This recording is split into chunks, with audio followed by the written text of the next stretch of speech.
Absolutely zero need to go in a save station. Let's continue on with this journey. Hello everyone, GBA049 here, and welcome back to another episode of Let's Play Metroid Prime 2 Echoes and Metroid Prime Marathon Series, episode number 30. The pathway to Agon opens. Beyond the pathway to Agon, sector lies. So the detail behind Agon Wastes can be summarized. Let me just get to the details of that later when I scan every other creature and object on our way toward that location. Light Flyer, light generating flyer. Target mechanoid is quite durable. It can fire bursts of energy in combat. The Light Flyer is an aggressive flying drone. Once loyal to the Luminoth, it will now fire a burst of energy on any living thing within range. It generates light at all times, making it somewhat easy to target. It's a mechanoid, yet I don't see anything mechanical in here. It's just nothing but energizing. It's just an energized source of matter. That's all the Light Flyers are. They're not devices or anything. They're not like a artificial intelligence or anything like that. They're just sentient sources of light for some reason. You know, I'd love to say for some reason every single time, but you can only apply so much logic and reason for, you know, a 3-month deadline. Anyway. So we have a hologram, and we will continue.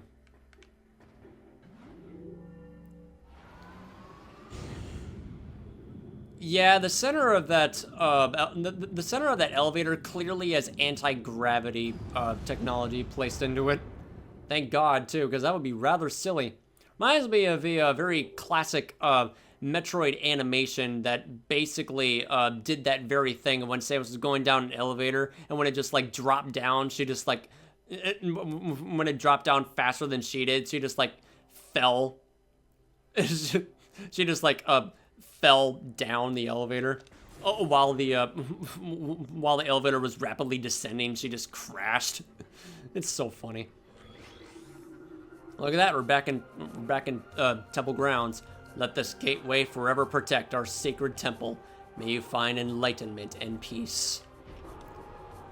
So that's what the translation has said there. Is it possible for us to get this missile expansion, though? I do not believe so. Nope. Can't get it yet. However, what we can do...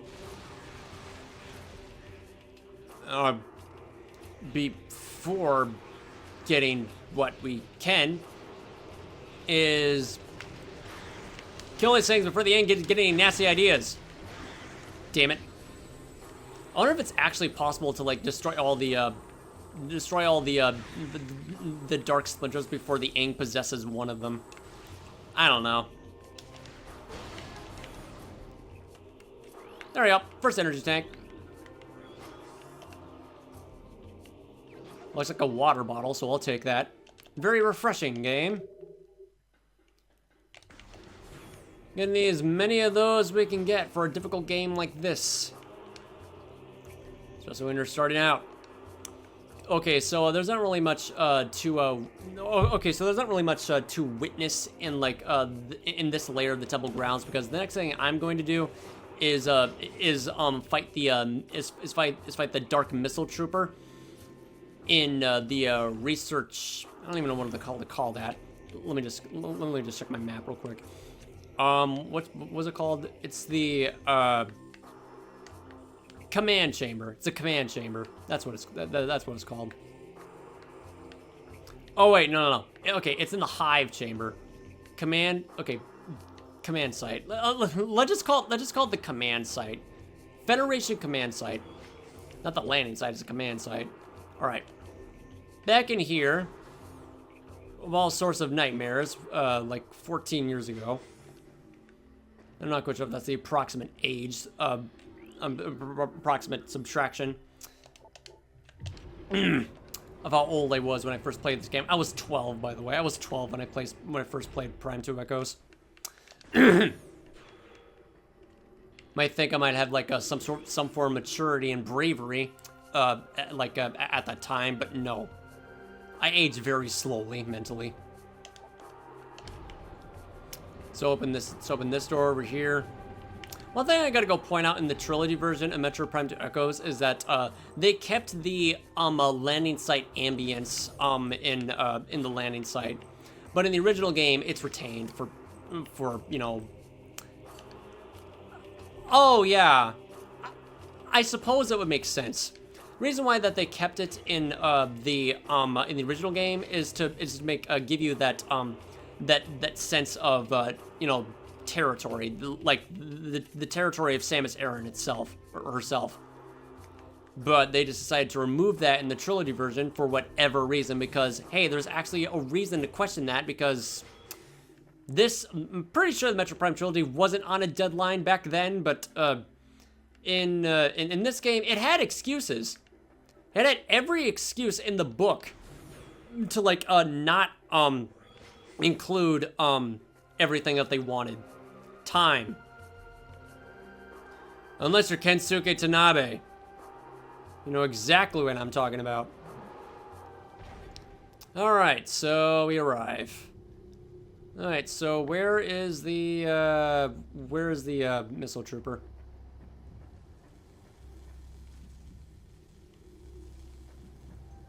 Okay, that's strange. He hasn't arrived yet. Oh well. Let's just like continue onward to Agon Wastes. Or Agony, as I like to call it. Not even subtle, Retro Studios. That's one letter away from spelling agony. When one word tells the entire story.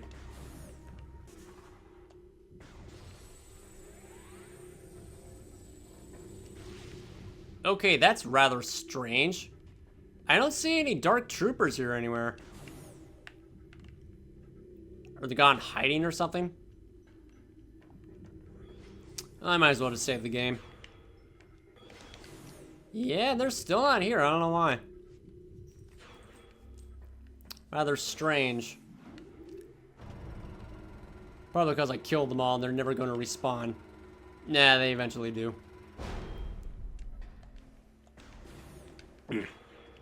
Alright. Our second area in the game. Pathway to Agony. Let's take care of that greatly for no reason. Beyond this door, the path to the Agon Wastes lies. Once fertile plains, now sands scorched and ruined by war. May life thrive there again one day. Or in my interpretation of Agon Wastes, a dried oasis of Luminoth blood, since it was the first area to go and fall from the war. Jifmee's Testament. Final entry, Warrior Jifmee. Their army swells. Beasts and rogue machines join the ranks of the Horde, all eager to bring death to the Luminoth. The Yang sent these new additions to the industrial site to do battle with me, while they watch from safety. Cowardly mongrels!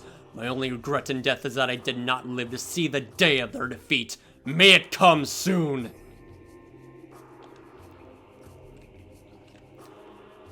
It's kind of strange to me that, the Luminoth warriors' corpses are on Aether and not in Dark Aether. I wonder why that is. Maybe they were just tossed out by the Aang. It's like, okay, we took care of them. Now we just like leave that as a warning to anyone who dares trespass this territory that will now belong to us. I mean, that makes perfect sense the more you think about it.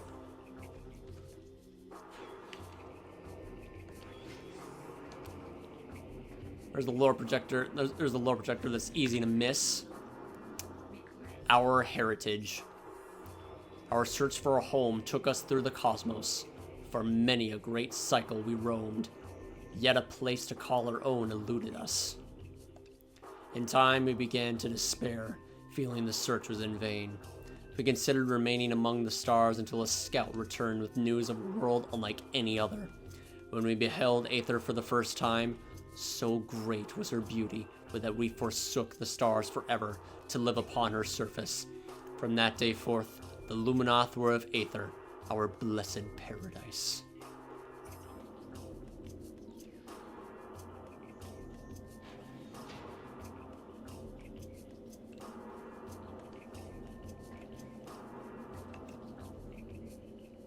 Appears to me that that Aether itself is a gigantic canyon-like planet.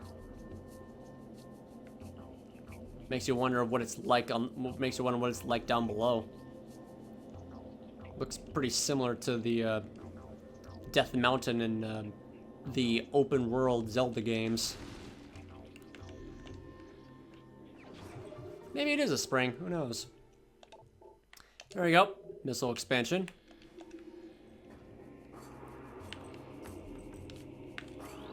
Got these little sealed locks securing the elevator that takes us to other areas.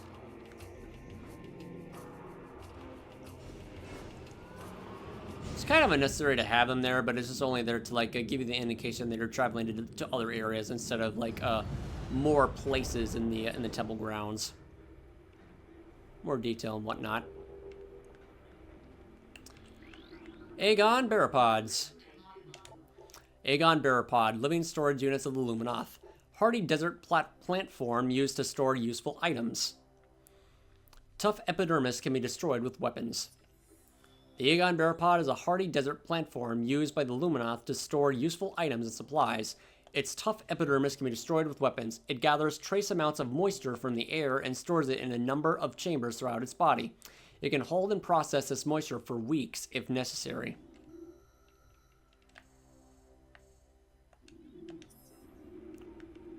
It's got a really cool looking design too. Like the blue pulsating waves in its veins. And the spiky, transparent protrusions on the outside. Doesn't even look like a plant. It looks like some sort of device of some kind. But no, it's a plant. Could definitely use a missile or two. Actually, no, just one missile would do.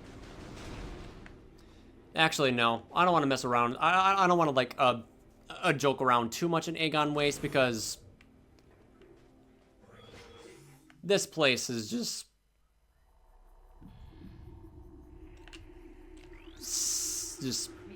sinking with grief and sorrow. It's unrecognizable. Lumite, photosynthetic flying insectoid.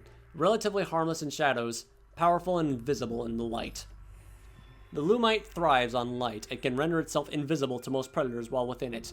When out of the light, the creature is relatively harmless, relying on a crudely spat chunk of biomatter to defend itself. Once in the light, it can channel large amounts of solar energy into a deadly blast. There's some odd transparency around this creature as well. These things are extremely annoying when these things are extremely annoying when they're in large numbers. They're like the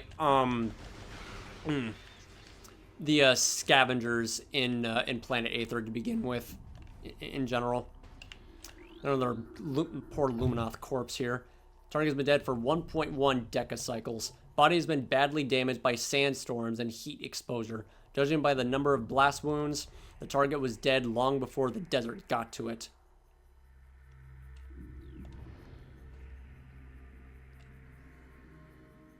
That right there just tells a lot.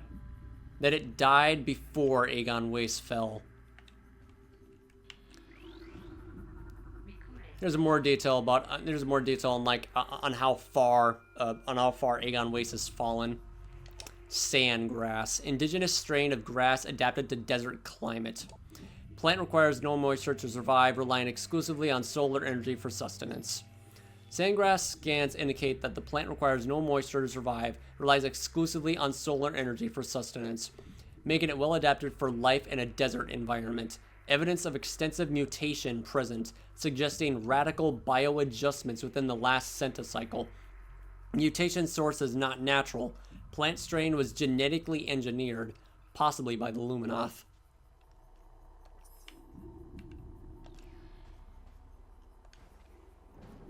This music may not sound like much to a lot of people, but to me, this is ambience at its grandest scale that this game has to offer.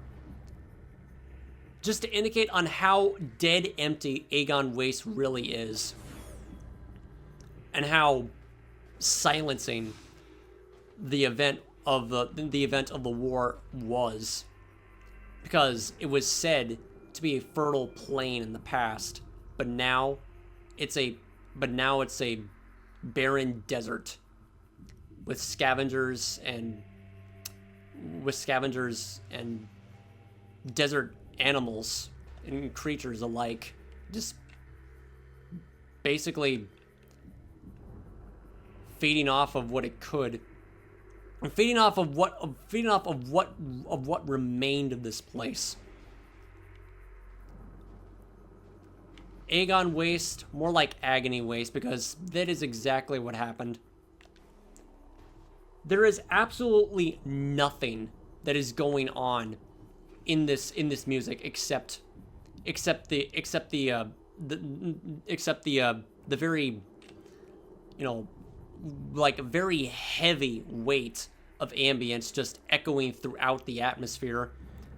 Percussion, very, very quiet percussion to indicate, you know, a very, you know, desert-like environment.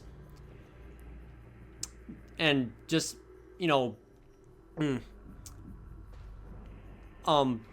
off-pitch tune and messageless, you know, tune just echoing in the air, just to give it like a lack of identity.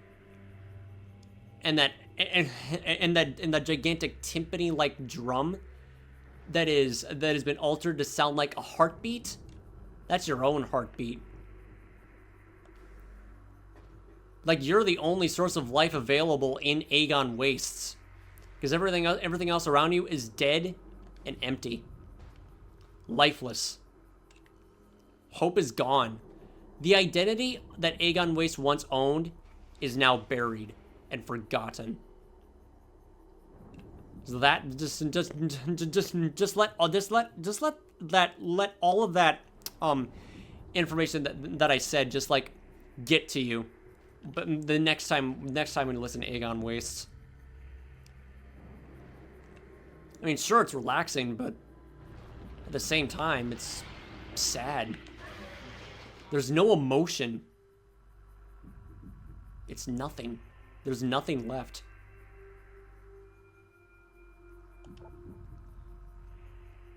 Well, maybe that little chime right there had a tone of sadness to it. Sand Digger, desert-based tunneling bioform.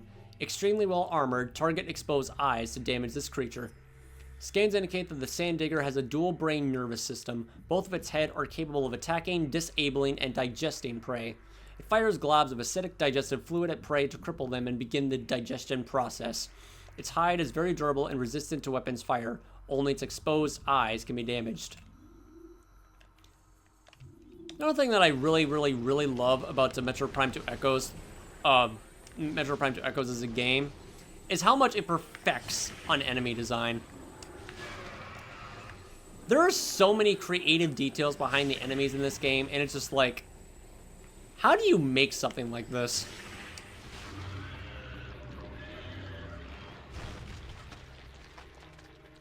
And why does that explosion, and why does that meaty explosion sound effect have to make me so hungry every single time when I listen to it?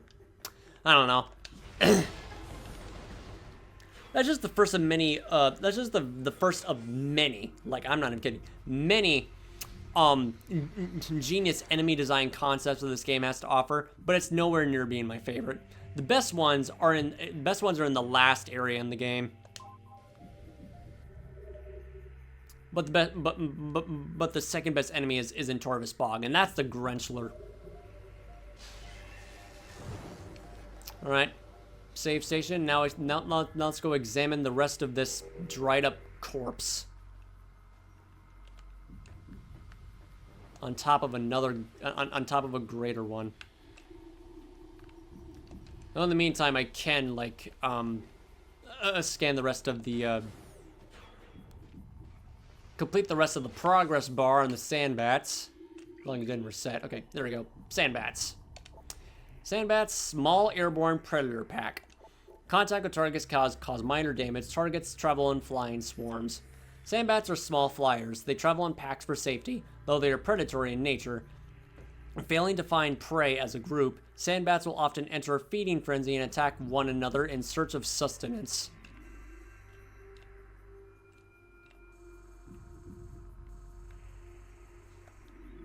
Look like their organs were exposed.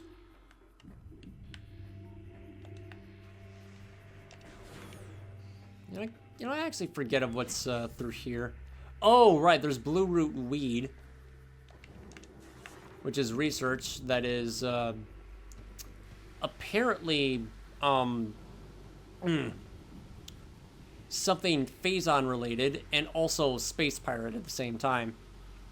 Because the space pirates consider blue root weed, blue root weed a delicacy. Blue root tree, sorry about that. Blue root tree, highly poisonous plant form. Durable tree with venomous leaves found on several worlds in desert climate zones. The blue root tree is common on worlds with desert regions. While an elegant, attractive plant, the tree's leaves are highly toxic. Few species can ingest the leaves and live. Many of them, such as the space pirates, consider the deadly blue root leaf a delicacy. Toxic in nature, toxic food supply. It works. And there's more blue root trees right over here. When you approach it, you go blind. And here you go brighter. Not entirely sure if the blue root tree is native to Agon wastes. Oh, right, it is. It is. Well, technically it isn't because it was never here to begin with. But when it became a desert, that's when it began to thrive. So yeah, those leaves, those trees were not supposed to be there to begin with. Object scan complete. Security gate is locked in place. Gate is controlled by bomb slot device. Energize the bomb slot to open the gate. Pretty sure there's a glitch that you can do that allows you to like snag that missile expansion without having to go on the other side. And then again, I haven't seen it. I've not seen it been performed, unless you hack it.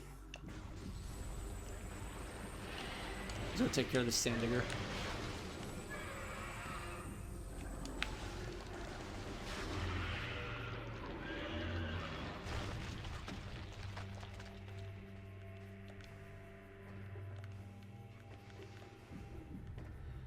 Not much to say in here, except it's Agon Wastes. There's barely anything interesting about this place because everything about it is gone. Structural integrity, brimstone, object at critical.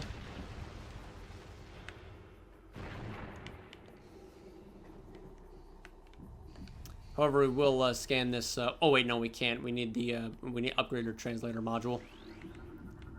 Get that pretty soon. Proper translator module needed for access. Let's go open this up.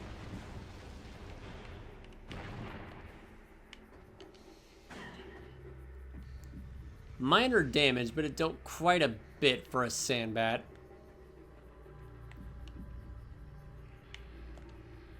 Got a lot of how cosmic the terrain via dark aether portals looks. Like when a portal appears, it just tears everything apart around it. Like it just breaks through, like it literally just breaks through the fabric of reality and just creates some sort of cosmic residue. The indication of like the indication of a portal that you can take. I'm not gonna go scan that. I'm gonna do that later. However, I will scan this. Very interesting and very genius source of foreshadowing on the next upcoming threat. Statue composed of ordinary alloys and stone. Purpose unknown. Possibly placed as a warning to travelers.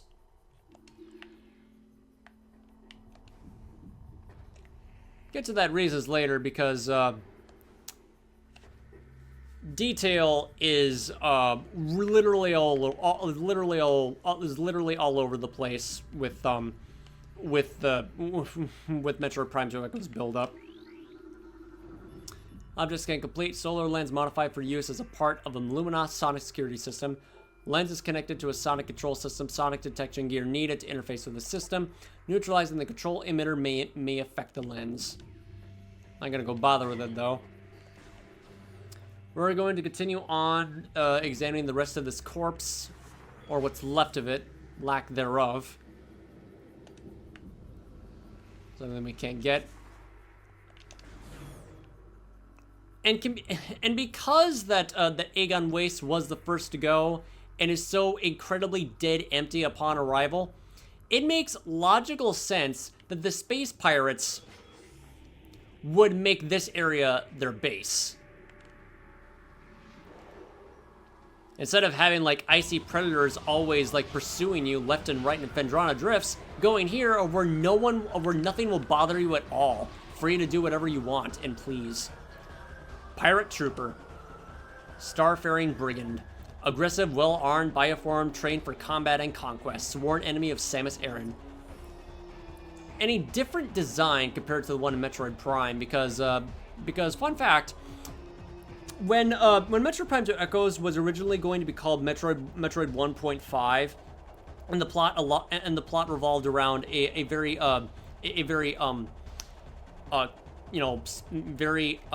cunning and persistent and lethal artificial intelligence unit pursuing Samus on a gigantic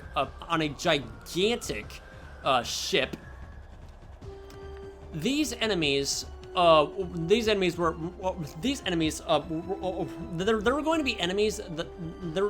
going to be enemies called shock troopers mixed with a shock trooper and something else.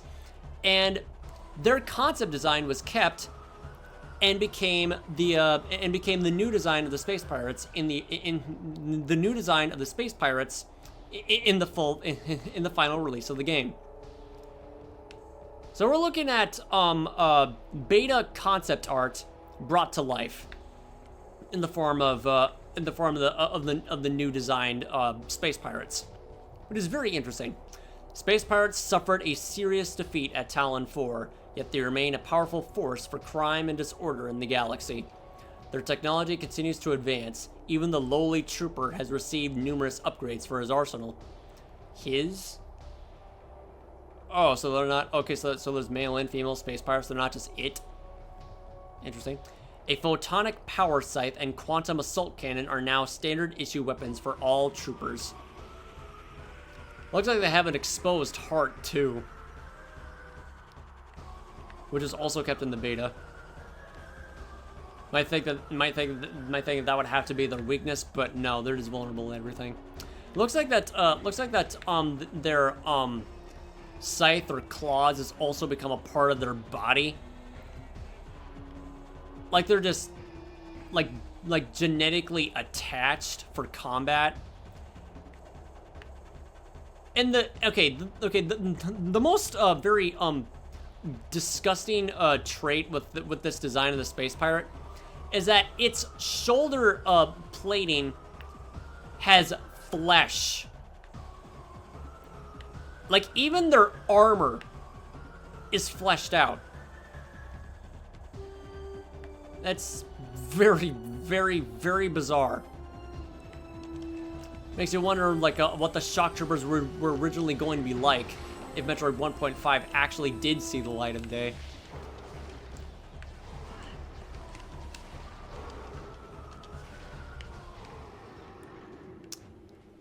But like every other Space Pirate, they're not really all that threatening. If anything, the Space Pirates in Metroid Prime 2 Echoes aren't really all that wise. They end up making a bunch of stupid decisions. But at the end of the day, I really can't blame them for doing that because no one understands what the hell this planet is or what it or what's contained in it. So, Can't blame them. Object scan complete. There's a space pirate crate. Space pirates strangely dislike theft. Until Metroid Prime 3 Corruption. And to the extent, I guess, oh yeah. Okay, strangely dislike theft, but that's retcon in Prime 3 and Prime Federation Force. Or they steal all kinds of shit, so this is a lie. The only way into the crates is through the use of force. Well, I'm gonna go force my way to get some more ammunition if I'm actually lucky. No, I'm not. Gonna need that to destroy those bridge-Gs, but nope. Whatever. Cute little bridge-Gs. Bridge-G, venomous insectoid. Poison stinger concealed in back-mounted shell. Finish it off quickly once the stinger is exposed. The bridge-G's tail ends in a venomous barb, which it conceals underneath a hard-packed layer of fused sand. A series of sharpened ridges along its body discourages most predators. Those foolish enough to harass the bridge-G are quickly introduced to its deadly sting. I want to harass it. I just say hi to it, because look at that cute little eye it has. Reminds me of another enemy. Make cute noises when you harm it, too.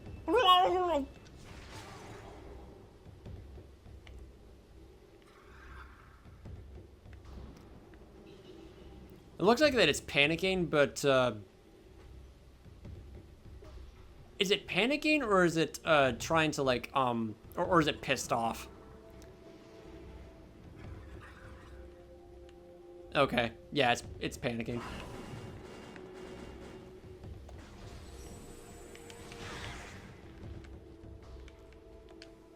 I just wanted to see how much damage it actually did to me. Quite a bit. I do not want to go over there yet. Oh wait, actually, yes I do. I do need to go over there. There's a missile expansion over here that I'm missing. I could fully restore my ammunition, but it's something.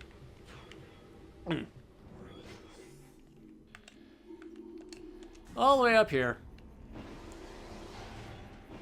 In the tiny little fun zone of kinetic orb cannon carnival time. I made that up on the fly. Bioscan complete. Luminoth subject terminated 1.9 decacycles ago. Target has a number of wounds caused by small explosions, most likely delivered by a portable rocket or grenade system. Either that or he got too close to the kinetic orb cannon device and it broke his ribs and he just suffered on that same spot until he died. That's what I'm guessing anyway. I am not going over there yet. That place is going to kill me. Alright. Okay, so what I'm going to do...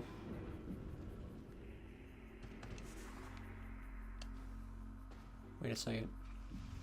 Wait a second. Hold on. Wait. I never actually tested this before. Normally, I'm supposed to go to the Agon Temple and fight the and fight the Bomb Guardian. But when I go over here, do I fight space pirates?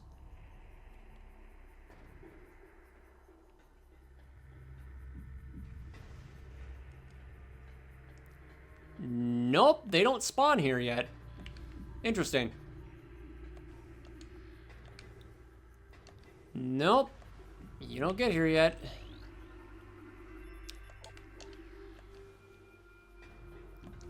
I've never actually done that before. I always just like immediately just go straight to the Agon Temple and then go to this place to go to Dark Aether. But when you enter in here, there's nothing there. When you enter that room first, there's nothing there. Never noticed that before. It's pretty interesting. Okay, now let's actually like continue on and fight the Bomb Guardian. Remember what I said earlier about me mentally aging rather slowly? I'm going to give you the embarrassing details on how slow, because The Bomb Guardian is one of, if not the easiest boss fight in the entire game, but paired with the Alpha Splinter, not the Dark Alpha Splinter, the Alpha Splinter, I also died several times to the Bomb Guardian because I didn't understand how it worked. Possibly because I kept on attacking its tail and not understanding that I'm supposed to shoot its mouth to damage it. That's the reason why. Yep. Oops. Oh, I'm out of missiles. Yep, that is precisely... Ooh, wow. That's unusual. Well, thank you. Need those. There you go. Plenty of missiles there. But, yeah, as I was saying, I just about died to literally every single boss in the entire game. And it took me a while to understand that I'm supposed to pay attention to what the hell I was doing the entire time. And looking back at it now, I'm just thinking to myself, what was I doing? What was I thinking? Nothing. I was just playing the game and trying to understand it. Even though I'm not actually, you know, thinking hard enough. That was so weird back then. Get this Shriek Bat. Shriek Bat, territorial flying rodents. Rapid flying explosive enemies. Target and eliminate enemy at range if possible. Shriek Bats have high internal temperatures, leading them to seek cool climates to dwell in. They prefer caverns, roosting on ceilings while hunting for small prey. Fiercely territorial, they dive bomb anything that wanders near. This attack is fatal for the Shriek Bat, as the impact sets off a discharge of thermal energy. Implying that the thermal visor was somehow going to be implemented in this game? Doubt it. They look like horseshoes with wings. Or teething rings with wings, I don't know. Let me just take care of them at a distance. Look at that. Auto-targeting system. We'll just take care of this one here.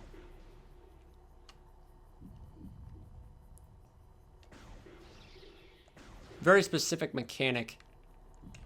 Oh, God.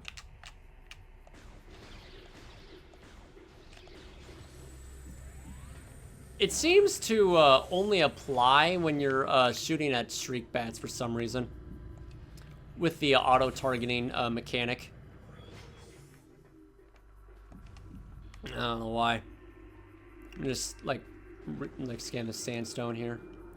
Structural analysis complete. Objects are composed of telluric alloy. Stress factors detected. Structural integrity critical. All right. Let's begin. Don't know what caused that to open. Quickly. Got it. Alpha Sand-Digger.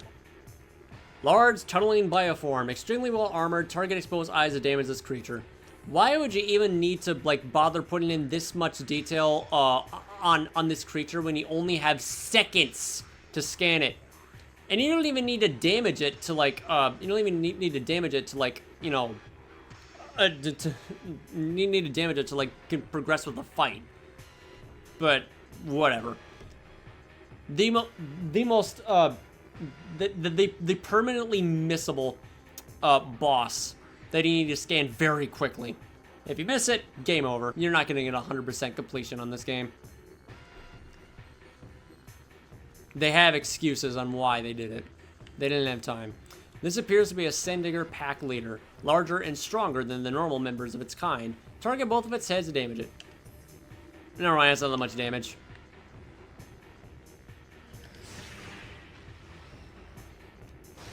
You just need to wait until the cutscene comes in. And he just happily takes it. It's like, ooh, what's this? I regret my decision. The Bomb Guardian. Bomb dropping Darkling. Enemy is utilizing your Morph Ball bomb unit. Although its armor is strong, its tail is exposed when moving. Its mouth can be hit when glowing. The fact that its other head has been destroyed and basically taken over by some sort of parasite is very disturbing in a way. This Darkling Sand Digger has absorbed the ability to generate morph ball bombs. It can throw bombs with considerable accuracy and frequently lays a spread of bombs in its wake. Its head and tail are the only vulnerable spots on its body. Target them when they are vulnerable to neutralize and terminate this enemy. If you can even call that a tail, because it still has the head structure as the other one.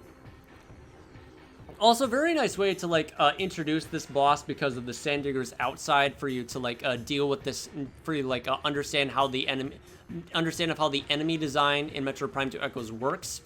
So by the time when you like deal with the first Sand Diggers on the outside, you eventually fight a larger one, and it has a very creative gimmick. They made enemy design into a gimmick. That's not anything new, but it's something worth talking about. How much damage does it do? Oh, barely any damage. Wow. Compared to his bite, a lot. Yeah.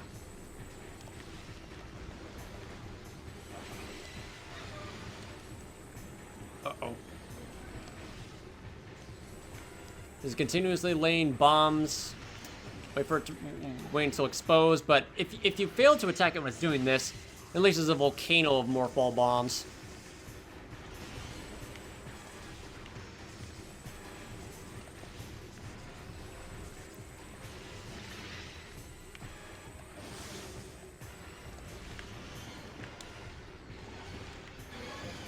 Continue doing that, rinse and repeat, and the morph ball bomb unit is yours.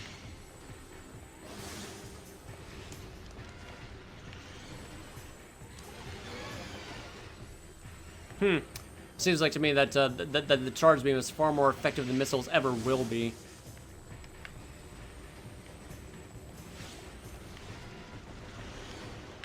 Let me test that. Yeah, it is. Oh, one hit away from dying. Are you kidding me?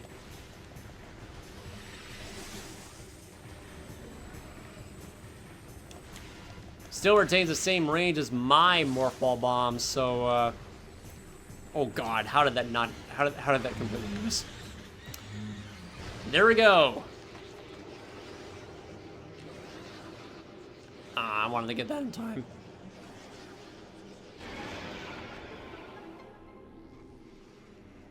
That's not what a bomb is supposed to look like, but we'll take it. Take this medium energy unit. And missile. Scan this. Alright, that's the same thing as the sandstone back there. Alright. Second Xena tech acquired. The Morph Ball Bomb. Missile launcher, Morph Ball Bomb, and now we're going to be greeted by a telepathic message. That's all it is.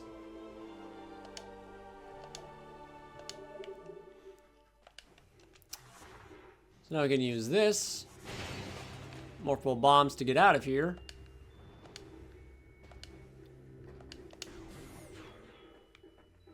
And going through these tedious rooms, honestly. Object scan complete. This is the Luminoth Temple Security Station. You have been cleared to access the station. Use a bomb slot to activate it and gain access to the Agon Energy Controller area. Although it is like fun to watch a cutscene. I really like how these rooms are designed. You're opening the door with technology and your body at the same time. Kind of hard to explain, but it is pretty fancy. Structural analysis complete. This is a statue of Katik, a great hero of Agon. He was a farmer until Agon was devastated by the coming of Dark Aether and the Ying. So how is he a farmer? I'm not a farmer. So how is he a hero? Harvesting crops, killing Aang, defending his territory. He's just known as a hero. Two new things here. Object analysis complete. This is an access point for the local energy system. The energy transfer module has been designed to interface with it. Once it has, all the energy within the module will be channeled into the local system.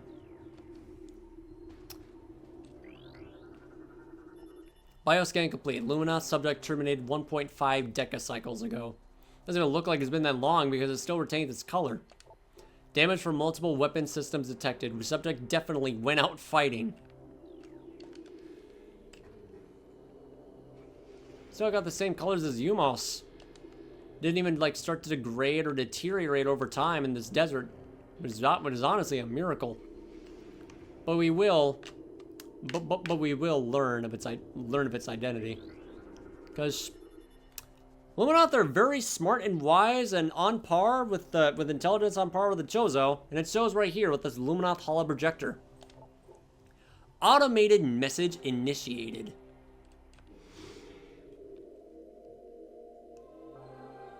I think her name is Aisha. Yep.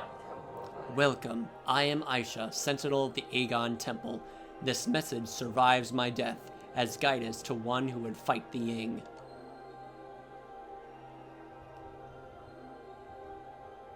A portal to dark aether lies nearby. With it, you can travel to this land's shadow. You must locate a dark temple, a twisted mockery of this sacred place. Inside, you will find the energy controller you seek. And the fun begins. The temple door is held fast by 3 locks. The keys for the locks are hidden throughout that dark land.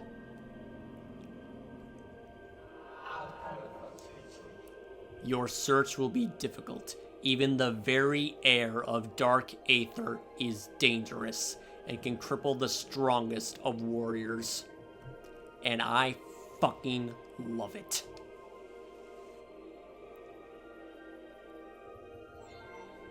In our past struggles with the Ying, we placed a series of light crystals throughout their world.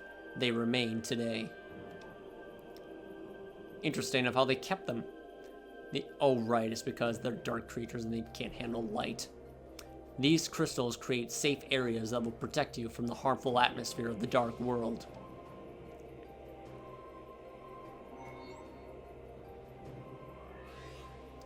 I've updated your translator module. You can access devices and doors coded with amber holograms. More lands are open to explore. When you have taken the energy from the Dark Temple, return here at once. May the light of Aether serve you well.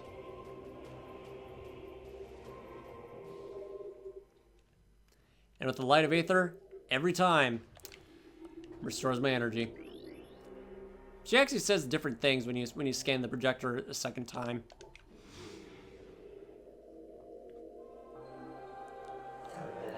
Seek the dark shadow of this sacred place soon. Remember, even the air of dark aether can kill. Do not hesitate to use the light crystals.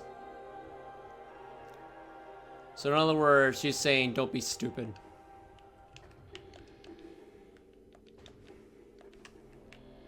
Fascinating. Saving Aether. Aether's planetary energy supply reached a critical stage. If left unchecked, the energy would expire, bringing an end to the world. Our greatest minds devised a way to preserve and regulate the remaining planetary energy.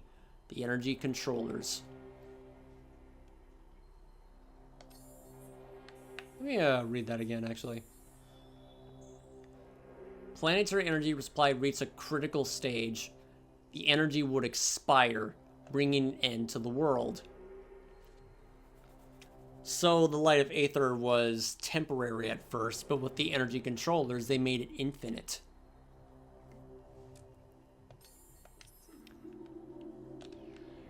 That's very cool. It was this way, right? Okay. Before we begin to enter Dark Aether, there's like 2 or 3 things that I'd like to examine first, and those are the other amber coated holograms. in the likes of, I didn't even break that down, and it's already open. Okay. One too many war wasps in a single room. Well, they're big enough to fit. And those things just spawn out of nowhere. Let me just... Yeah, never mind. There's a lot of them. Okay, so there's one over here that would just give me some... Can I actually scan this over here? Yes, I can. Cataclysm. The starborn terror burnt throughout the heavens and struck Aether with an untold might. We all expected the... I should probably read this later, actually, because the lore that the game gives you is in chronological order. So I'll keep Cataclysm in mind. I'll write it down later as a note to follow up eventually when I go back up to that place, which should be in the next episode. But first, let me just get everything real quick. Through vigilance and strength, we create peace. Don't touch me. Okay, we're good. Ah, missile expansion. Gonna need those. Something I also cannot hesitate to use is using missile expansions on strong enemies. And also killing bridges.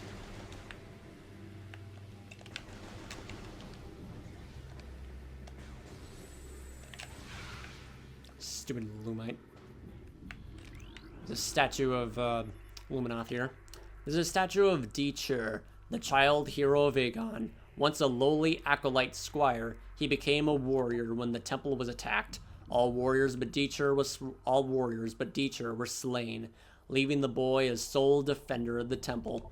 He served Agon for nearly a centicycle before being lost in battle on Dark Aether. And his corpse is nowhere to be found either. Structural analysis complete. Gates constructed of Luminoth-designed alloy. Scan data indicates that weapons of artillery grade or higher would damage anything made from this alloy. Wait, what? Weapons of artillery grade or higher would damage anything made from this alloy. Okay, so it's indestructible then, I guess. Mechanical analysis complete. Device is a component of a larger mining system and used to extract minerals from raw ore. All right, let's go. All right, let's go back over here.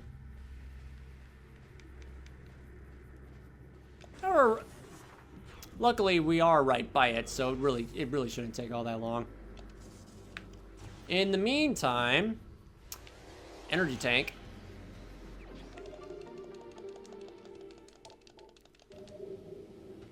That is literally mandatory.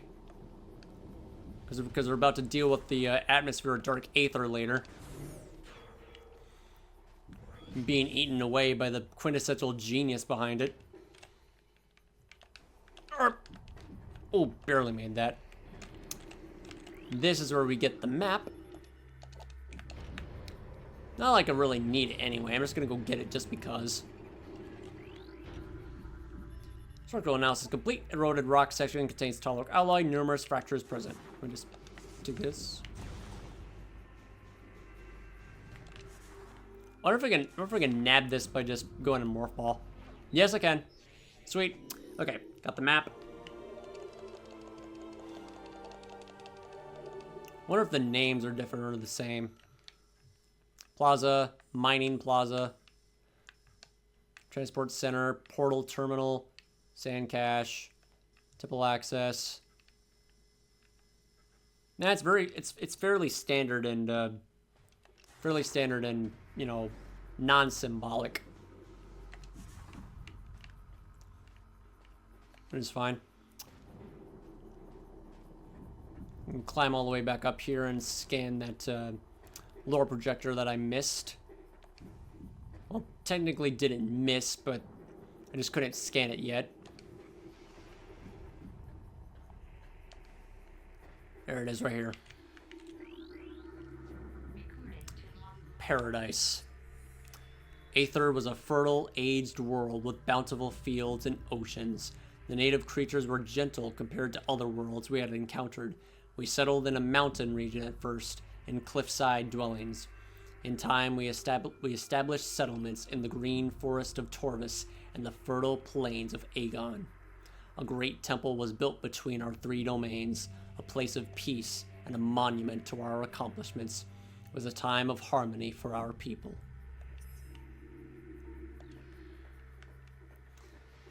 It really makes me wonder on how long it actually lasted before it was completely demolished.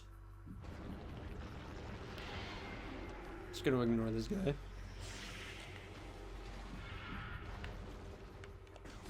You know what, an interesting thing is about the sand diggers that when they burrow back underground, they take a long time to emerge back out. Like even when you like just stand there in place, they just will not. They just will not. You know, they just will not get out until they eventually choose to. But anyway,